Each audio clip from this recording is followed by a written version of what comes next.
Welcome back. All right, I'm wearing a Colorado Eagles jersey because why not? I went to an AHL game tonight. Abbotsford won again. So for Abbotsford, fun couple of games. They play again tomorrow. I intend to be at that game tomorrow as well. We shall see, of course, this weekend. There's no National Hockey League hockey. These two games rounding out the regular season, and so yeah, the playoffs start on Monday. Now it's staggered starts. The staggered starts could make it so it's a little more difficult for me to get the individual recap videos done the way that I normally like to get them done. But my intention is still one game per board, and if you are looking to just see videos on one series, that's what you'll get.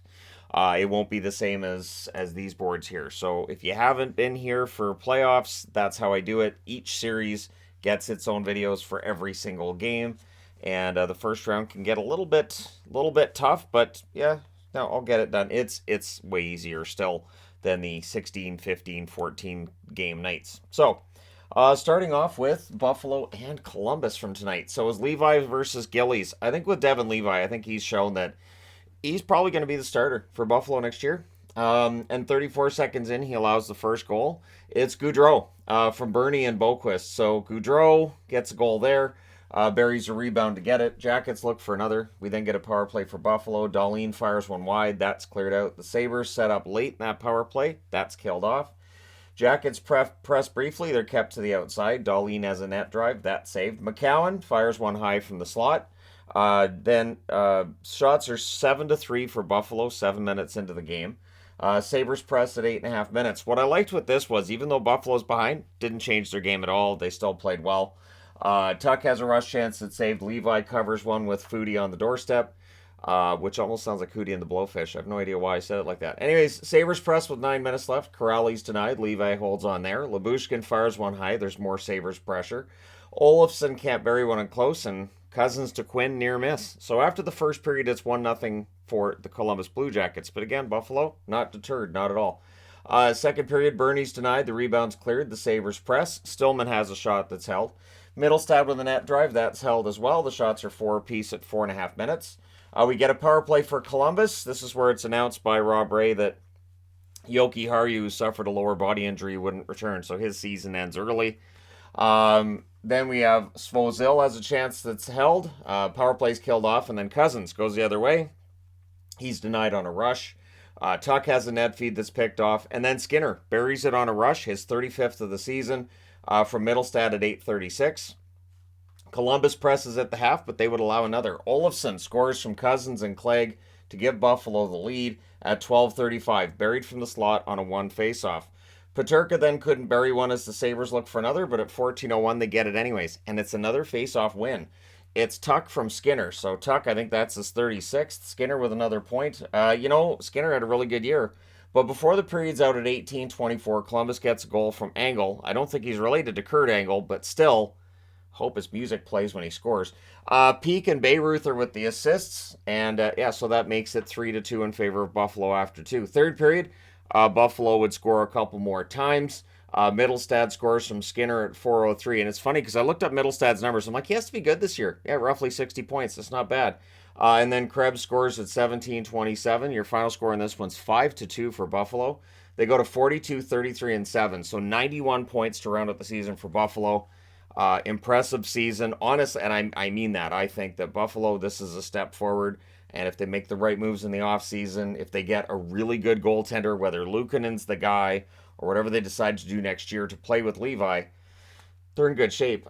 For Columbus, 25, 48, and 9, they do not move up in the standings, so they're going to have a really good chance of winning the draft lottery. Your three stars in this one are Middlestad, Skinner, and Angle with his first NHL goal. I think it was his first game as well. Shots on net are 16-8 Buffalo in the first, 15-11 Columbus in the second. Both teams had 8 shots in the third. Final shots 35-31 for Buffalo. Both teams 0 for 1 in the power play. The hits 15-5 for Columbus because Buffalo doesn't hit. And I do wonder if that'll change in the offseason. Are they going to look for guys who can throw the body a little bit?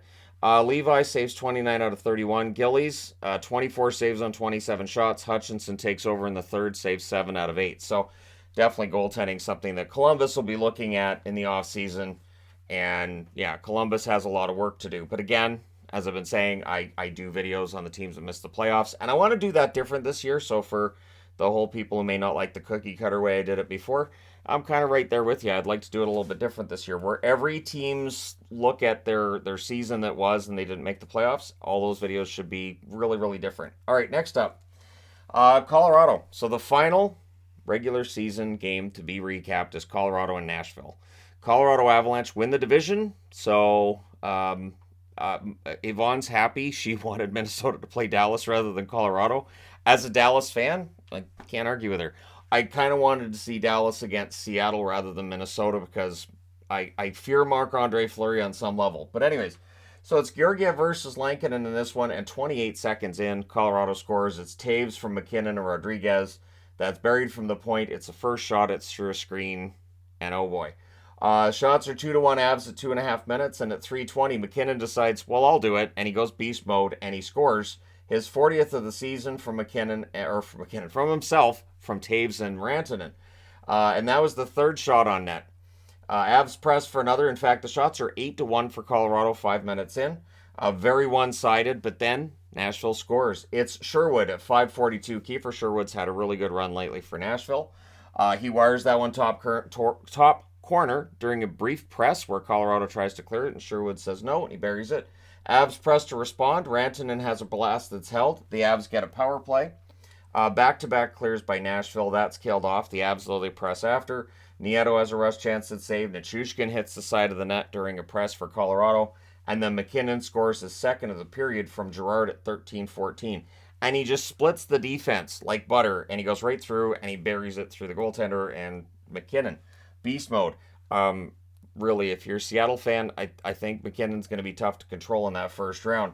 Shots are 15-2 with 5.5 minutes left in favor of Colorado. So, yeah, this game honestly could have been really, really lopsided.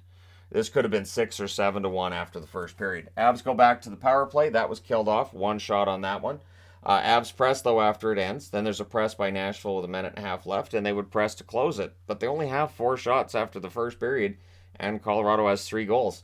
But in the second period, Nashville would tie it up, and they played a much better second period. So first, it's Evangelista, who's been very good this year, too. Novak and Foote with the assists at 2:32. Cal Foote's been a good pickup for them from Tampa. And then on the power play, Sherwood scores the second of the game from Trennan and Sissons. That's at 7:08. So it's 3-3 after 2, which seems odd because when I went to the game, this was really a lopsided affair. And in the third, it's late. Colorado gets it at 18-18. McKinnon completes the hat trick from Rantanen, who scored well over 100 points this year. And so for Colorado, they survive a little bit of a scare, I guess, if you want to call it that. They win 4-3. They win the division. They go to 51-24-7 on the season. Nashville rounds out their season at 42-32-8. The 3 stars in this one, McKinnon, Sherwood, and Evangelista. So 2 of the 3 are from Nashville. That's the final game of the season. We'll let them have it. Shots on net, 18-4 Colorado in the first, 8-5 Nashville in the second, 11-9 Colorado in the third. Final shots, 34-21 for Colorado. Power plays, the Avs 0-4. Nashville 1-2. The hits, 22-12 for Nashville. Georgiev, 18 saves on 21 shots, and Lankinen 30 saves on 34 shots.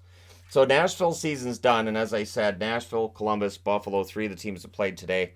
I'll be doing videos on how their season went wrong. One of the reasons why I think, looking at all the same things for each team to miss the playoffs and where they miss, one of the reasons why I think this year that seems a little bit out of sorts and not the way I want to do it is because this year feels historic for scoring. Like, it feels like there's a lot of guys who set career highs. It feels like there's a lot of teams that just did really well in the power play, and that either we're heading into a new live puck era where this could increase, or this is a one-off and maybe the offense drops off next year. So it feels like this is more of a season where I can get into the minutia on some of it. And yes, that means that those videos will probably be a bit longer than normal. So stay tuned for that. Let me know your thoughts in the comment section below as always. Don't forget to hit like and subscribe if you're browsing your way through, you just happened upon this video. Thank you guys so much for watching, for all your support. I will talk to you again soon.